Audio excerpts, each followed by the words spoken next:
Memasuki pekan ketiga perang antara Amerika Serikat Israel dengan Iran, dua negara bertikai yakni Ukraina dan Rusia justru ikut terseret dalam konflik Timur Tengah. Keterlibatan Ukraina ditandai dengan dikirimkannya tim yang beranggotakan pakar militer untuk membantu negara-negara Teluk dalam menghadapi dampak perang Iran. Keterlibatan Ukraina ditandai dengan dikirimkannya tim yang beranggotakan pakar militer untuk membantu negara-negara Teluk dalam menghadapi dampak perang Iran. Harapannya agar bisa melindungi masyarakat di Timur Tengah dan mendorong segera terciptanya stabilisasi kawasan, khususnya Selat Hormuz, sebagai nadi utama distribusi minyak dunia di kawasan. Presiden Ukraina Volodymyr Zelensky mengklaim negaranya memiliki pengalaman terhebat di dunia dalam mencegah serangan drone. Pengalaman tersebut didapat dari perang menghadapi Rusia selama bertahun-tahun.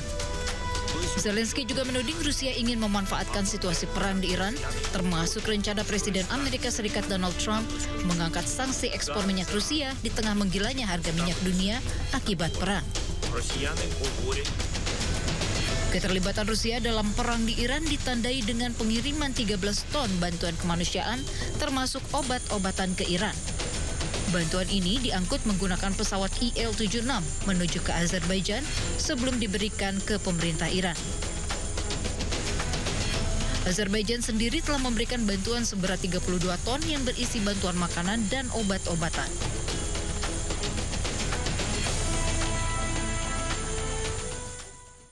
Pemimpin tertinggi Iran yang baru terpilih Mojtaba Khamenei akhirnya memberikan pernyataan resminya melalui stasiun televisi. Dalam pernyataannya, Mojtaba menegaskan akan membalas kematian warganya. Mojtaba juga meminta negara tetangga untuk berhenti membantu Amerika Serikat dan Israel.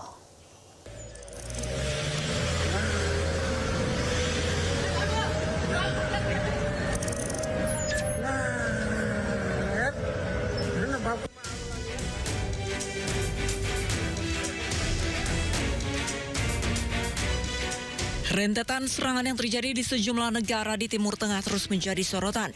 Iran beralasan mereka menyerang pangkalan militer yang ada di negara-negara tetangga.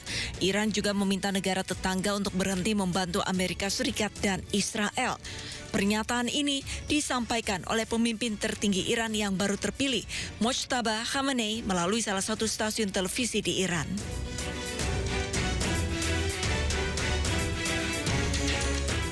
بعضی از پایگاه‌های نظامی مورد استفاده قرار گرفت که طبعاً ما همانطور که هشدار داده بودیم و بدون اینکه تعرضی به آن کشورها صورت دهیم صرفاً همان پایگاه‌ها را مورد حمله قرار داده ایم. از این پس باز هم به ناچار این کار را ادامه خواهیم داد، گرچه همچنان معتقد به لزوم دوستی بین خود و آن همسایگانمان می باشیم.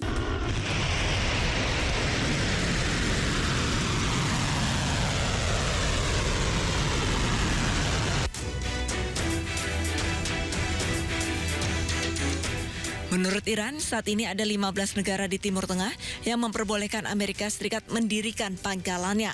Dalam pernyataan perdananya, Mojtaba juga menegaskan akan membalas kematian setiap warga Iran yang tewas akibat serangan Amerika Serikat dan Israel.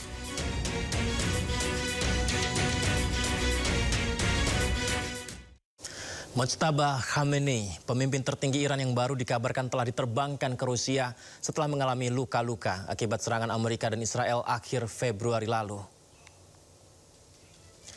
Informasinya, evakuasi secara diam-diam dilakukan agar putra mendiang Ayatollah Ali Khamenei ini bisa menjalani operasi kaki untuk menyelamatkan nyawanya.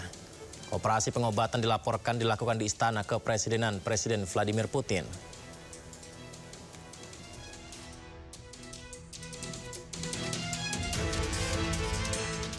Eskalasi ketegangan di Timur Tengah kian memanas menyusul operasi militer gabungan Amerika Serikat Israel terhadap Iran yang memicu gelombang kemarahan di berbagai negara. Aksi protes pun pemirsa meletus di sejumlah kota, termasuk di depan kediaman Perdana Menteri Israel Benjamin Netanyahu di Yerusalem, pemirsa.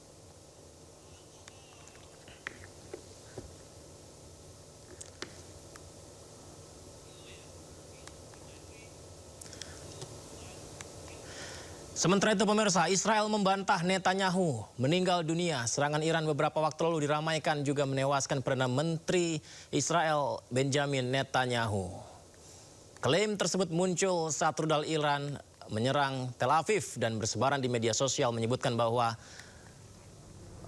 Netanyahu tewas akibat hal itu. Namun informasi ini dibantah oleh kantor Perdana Menteri Israel. Mereka menyebut klaim itu sebagai berita palsu. Bahkan beredar video bahwa Netanyahu dalam kondisi baik-baik saja dan berpidato. Menariknya, netizen mencurigai pidato ini.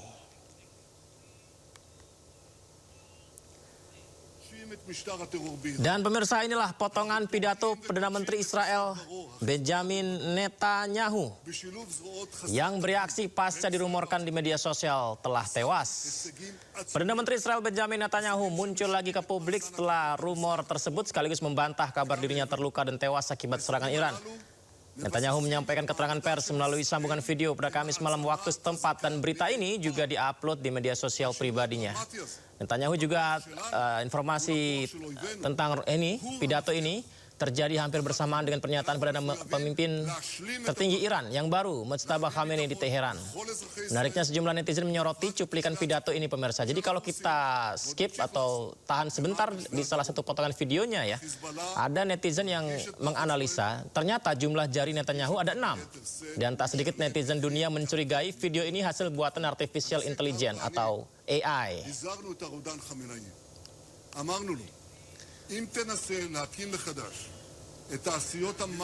Dan pasca video itu sejumlah netizen membuat video balasan sindiran bahwa AI juga bisa dibuat oleh orang umum membuat video pidato serupa. Menariknya, pemirsa, ini kan dia menyebutkan one ya, 1 jari, kemudian 2 jari, dan di video palsu AI yang dibuat oleh netizen ini memberikan cuplikan jelas jari tangan Netanyahu dibuat berjumlah 6. Ini adalah yang dibuat oleh netizen ya, sindiran bahwa mereka juga bisa membuat video yang seperti itu. Ada 6, bahkan berjumlah 7 jari, pemirsa.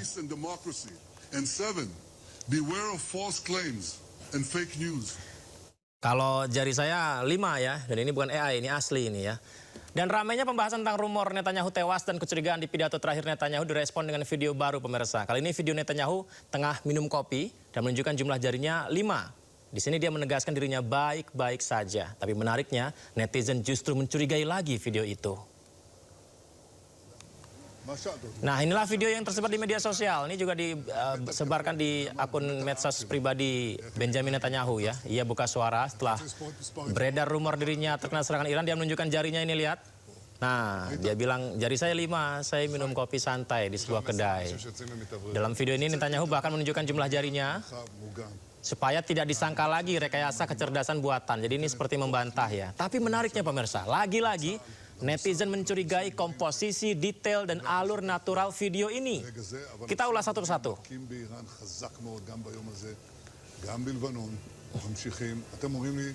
Kita ulas satu persatu. Kecurigaan yang pertama adalah panjang salah satu jari tangan Netanyahu berbeda. Meski jumlah jarinya sudah benar 5, tapi analisa netizen memperlihatkan jari telunjuk Netanyahu di video terakhir di kedai kopi tadi berbeda dengan ukuran jari telunjuk Netanyahu selama